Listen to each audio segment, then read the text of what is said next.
English నేర్చుకోవడం అనర్గళంగా మాట్లాడడం మీ కల? వెంటనే కాల్ చేసి క్లాసెస్‌కి రిజిస్టర్ అవ్వండి. ఆంధ్రప్రదేశ్‌లో భౌగోళిక, నైసర్గిక స్వరూపం మారబోతుంది. ముఖ్యంగా జిల్లాల మ్యాప్‌కి సంబంధించి కరెక్షన్స్ రాబోతున్నాయి. ఆంధ్రప్రదేశ్ ప్రభుత్వం మంత్రివర్గ సబ్ కమిటీని కూడా నియమించింది. గతంలో వైఎస్ఆర్‌సీపీ ప్రభుత్వం ప్రతి పార్లమెంటు నియోజకవర్గాన్ని ఒక జిల్లాగా డిసైడ్ చేస్తూ 25 పార్లమెంటు నియోజకవర్గాలుంటాయి. 26 జిల్లాల రాష్ట్రాన్ని ఆవిష్కరింపజేసింది. అయితే ఇప్పుడు కొన్ని చారిత్రకంగా, సాంస్కృతికంగా, వారసత్వంగా ఉన్నటువంటి డిమాండ్లను పరిశీలించడంతో పాటు కొత్త పేర్లు పెట్టడం, జిల్లాల పునర్వ్యవస్థీకరణ దీనిపైనే ఈ కేబినెట్ కమిటీ మంత్రివర్గ ఉపసంఘం కసరత్తు చేస్తుంది. ఈ కసరత్తు చేస్తున్న వాళ్ళకి అనేక రిక్వెస్ట్లు వస్తున్నాయి. రాబోయే రోజుల్లో ఆంధ్రప్రదేశ్ 32 జిల్లాల రాష్ట్రంగా మారబోతుందా? 34 జిల్లాల రాష్ట్రంగా మారబోతుందా? అసలు కొత్తగా ఉన్న డిమాండ్లు ఏంటి? ఒకసారి పరిశీలిద్దాం మనం. ఆంధ్రప్రదేశ్ మ్యాప్ చూస్తే మామూలుగా జాగ్రఫీ అందరికీ తెలుసు, కానీ ఇందులో ఈ జాగ్రఫీ వేరు. ఇదేంటంటే ఇది పూర్తిగా ఆంధ్రప్రదేశ్కి సంబంధించినటువంటి పార్లమెంటరీ నియోజకవర్గాల మ్యాప్ ఇది. ఆంధ్రప్రదేశ్లో మొత్తం 25 పార్లమెంటరీ నియోజకవర్గాలు ఉన్నాయి. అందులో 25కి 25 జిల్లాలు ఒకే ఒక ప్రతిపాదికన, అంటే వైఎస్ఆర్సీపీ ఇచ్చినటువంటి ఎన్నికల హామీ ప్రతి పార్లమెంట్ నియోజకవర్గాన్ని ఒక జిల్లా చేస్తాం. కాబట్టి ఇక ఎవరి సెంటిమెంట్స్ కానీ, ఎవరికి సంబంధించినటువంటి వాదనలు కానీ పట్టించుకోలేదు. కేవలం 25 జిల్లాలని ఆవిష్కరించాలనేటువంటి సంకల్పంతోనే వైఎస్ఆర్సీపీ పనిచేసింది. ఒకటి అరకు జిల్లా ఇంత పొడుగు ఉండడం అనేది, అంటే జాగ్రఫీ పరంగా భౌగోళికంగా సుదీర్ఘమైనటువంటి ప్రాంతం ఉండడం అనేది అది చాలా ఇబ్బందికరమైనటువంటి అంశంగా మారడంతో మొదట 25 అనుకున్నది మరొక జిల్లాను విభజించి 26 జిల్లాలుగా చేశారు. ఒకటి అల్లూరు సీతారామరాజు జిల్లా అయింది, మరొకటి పార్వతీపురం మన్యం జిల్లా అయింది. సో ఈ పార్వతీపురం మన్యం జిల్లా ఉంచాలా, మన్యం జిల్లా ఉంచాలా, దీనిపైన కూడా చర్చలు ఉన్నాయి. కానీ మొత్తం మీద 26 జిల్లాల రాష్ట్రంగా ఆవిర్భవించింది. ఇప్పుడు కేబినెట్ సబ్ కమిటీ ముందరికి అనేక డిమాండ్లు వస్తున్నాయి.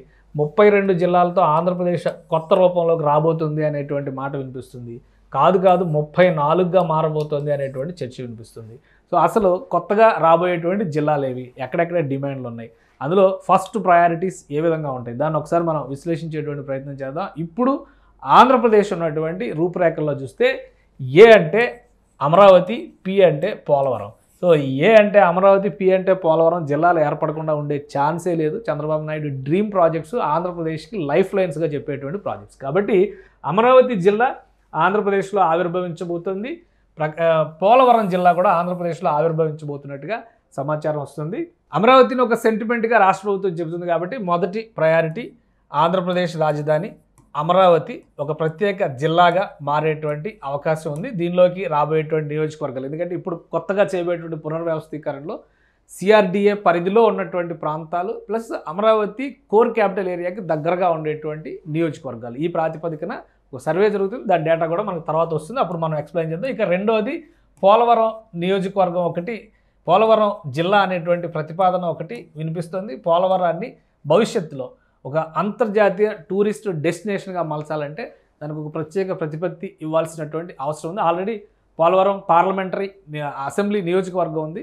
ఇది మొత్తం కూడా ఏలూరు పార్లమెంటు పరిధిలోకి వస్తుంది. కాబట్టి ఏలూరు పార్లమెంటు ఏలూరు జిల్లా కింద మార్చారు. ఈ ప్రాంతంలో పోలవరం ఉంటుంది, దాన్ని ఆనుకుని చింతలపూడి ఉంటుంది, ఇటు పక్కనేమో రంపచోడవరం ఉంటుంది. కాబట్టి వీటిని ఏ విధంగా మలచాలి అనేటువంటి ఆలోచనతోనే రాష్ట్ర ప్రభుత్వం ఇప్పుడు కసరత్తు చేస్తున్నట్టుగా తెలుస్తుంది. ఇక మూడవ అంశం దగ్గర నుంచి చూస్తే ఇవి రెండు కూడా ఇప్పుడు ఉన్నటువంటి today's Amaravati Andhra Pradesh demand, today's demand కింద చూస్తే కనుక అమరావతి పోలవరం అనేది చాలా ముఖ్యమైనటువంటి ఎజెండాగా రాష్ట్ర ప్రభుత్వం తీసుకుంది. కాబట్టి ఈ రెండింటికి ముందు స్థానం వస్తుంది. ఆ తర్వాత పలాస జిల్లా ఒకటి ఏర్పడుతుంది అనేటువంటి చర్చ ఉంది.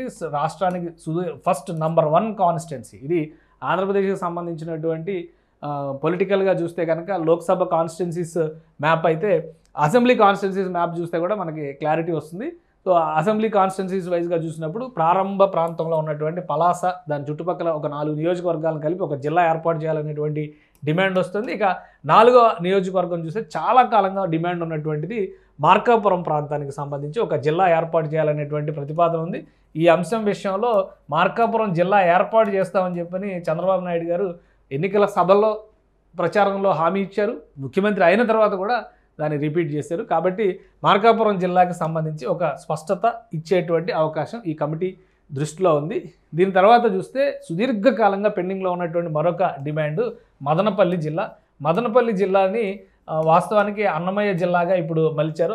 ఆ ప్రాంతంలో కలిపేయడం వల్ల రాజంపేట నియోజకవర్గంలో వస్తుంది కాబట్టి అన్నమయ్య జిల్లా కింద మలిచారు. అక్కడ ఉన్నటువంటి 3-4 నియోజకవర్గాల్ని తీసుకురావడం ద్వారా ఇక్కడ మదనపల్లి జిల్లాను కూడా ఏర్పాటు చేయాలని చెప్పని చూస్తున్నారు. ఇంకొక జిల్లా ప్రతిపాదన కూడా ఉంది. గూడూరు జిల్లాకు సంబంధించినటువంటి చర్చ చాలా ఎక్కువగా జరుగుతుంది. గూడూరు జిల్లాని కూడా ఏర్పాటు చేసేటువంటి అవకాశాలు కనిపిస్తున్నాయి.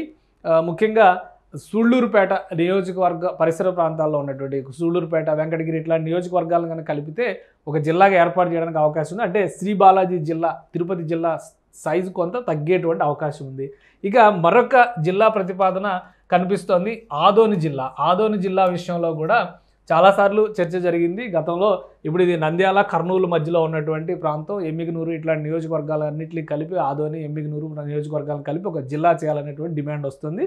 సో అదొక ముఖ్యమైనటువంటి జిల్లా. మరొక డిమాండ్ చారిత్రకంగా ఉన్నదే, ప్రతిపాదనలో ఎప్పటి నుంచో డిస్కషన్లో ఉన్నదే, కానీ రాజకీయంగా దానికి ఉన్నటువంటి భౌగోళిక స్వరూపాన్ని దృష్టిలో పెట్టుకొని కొంత నిర్లక్ష్యానికి గురైంది. ఈ ప్రతిపాదన కూడా మంత్రివర్గ ఉపసంఘం దృష్టిలో ఉంది. అది హిందూపురం జిల్లా. హిందూపురాన్ని ప్రత్యేక జిల్లా చేయాలనేటువంటి ప్రతిపాదన చాలా కాలంగా ఉన్నటువంటి మాట ఇది. సో మొత్తం 8 జిల్లాల ఆంధ్రప్రదేశ్ కనుక ఇప్పుడు ఉన్నది 26 జిల్లాలు. ఈ 26 జిల్లాలని 8 జిల్లాలుగా పునర్వ్యవస్థీకరిస్తే కనుక 34 జిల్లాల రాష్ట్రంగా మారేటువంటి అవకాశాలు కనిపిస్తున్నాయి హిందూపురం జిల్లాకు సంబంధించి. ఇక్కడ అంటే మొత్తం చూడండి, ఇది 1, 2, 3, 4, 5, 6 ఇవన్నీ కూడా చారిత్రకంగా ఉన్నటువంటి డిమాండ్లు. ప్రస్తుత రాష్ట్ర అభివృద్ధిని దృష్టిలో పెట్టుకొని చూస్తే కనుక పోలవరం జిల్లా ఒకటి, అమరావతి జిల్లా మరొకటి, ఈ మొత్తం 8 జిల్లాల ప్రతిపాదనలు ఉన్నాయి. ఇవన్నిటిని కూడా వీటికి సంబంధించినటువంటి వినతులు ఆయా నియోజకవర్గాల నుంచి అనేక అసోసియేషన్స్, మేధావులు వీళ్ళందరూ కూడా రిప్రజెంటేషన్స్ ఇచ్చినట్టుగా సమాచారం వస్తుంది. సో వీటన్నిటిని సమీక్షించిన తర్వాత మంత్రివర్గ ఉపసంఘం దీనిపైన ఎలాంటి నిర్ణయం తీసుకుంటుంది అనేది వేచి చూడాలి. అలానే పేర్లు పెట్టేటువంటి విషయంలో కూడా ఉదాహరణకి పార్వతీపురం మన్యం జిల్లా అనేటువంటి పేరు పెట్టడం వల్ల ఒక విధమైన కన్ఫ్యూజన్ వస్తుంది అనే అభిప్రాయం చాలామందికి ఉంది. తెలంగాణలో కూడా దీనిపైన విమర్శలు వచ్చింది. 2 పేర్లు పెట్టడం అనేదాన్ని ఏదో ఒక పేరు కన్ఫర్మ్ చేసి రెండో పేరు హెడ్ క్వార్టర్స్ కింద డిసైడ్ చేస్తే బాగుంటుంది. ఉదాహరణకి పార్వతీపురం మన్యం జిల్లానే మన్యం జిల్లాగా డిసైడ్ చేసి హెడ్ క్వార్టర్స్ పార్వతీపురం పెట్టుంటే అట్లా చెప్పడానికి ఒక అవకాశం ఉంటుంది. కానీ 2 పేర్లు పలకడం ముఖ్యంగా నిరక్షరాస్యులకి చాలా ఇబ్బందికరమైనటువంటి అంశం అవుతుందనేటువంటి డిమాండ్ ఉంది. ఈ అంశాలను కూడా రాష్ట్ర ప్రభుత్వం నియమించినటువంటి కమిటీ పరిశీలిస్తుంది. ఫైనల్ లిస్ట్ 32 జిల్లాలతో వస్తుందా, 34 జిల్లాలతో వస్తుందా వేచి చూడాలి. సుమన్ టీవీలో మీ పర్సనల్ అండ్ బిజినెస్ ప్రమోషన్స్ కోసం కింది నెంబర్కి కాంటాక్ట్ చేయండి.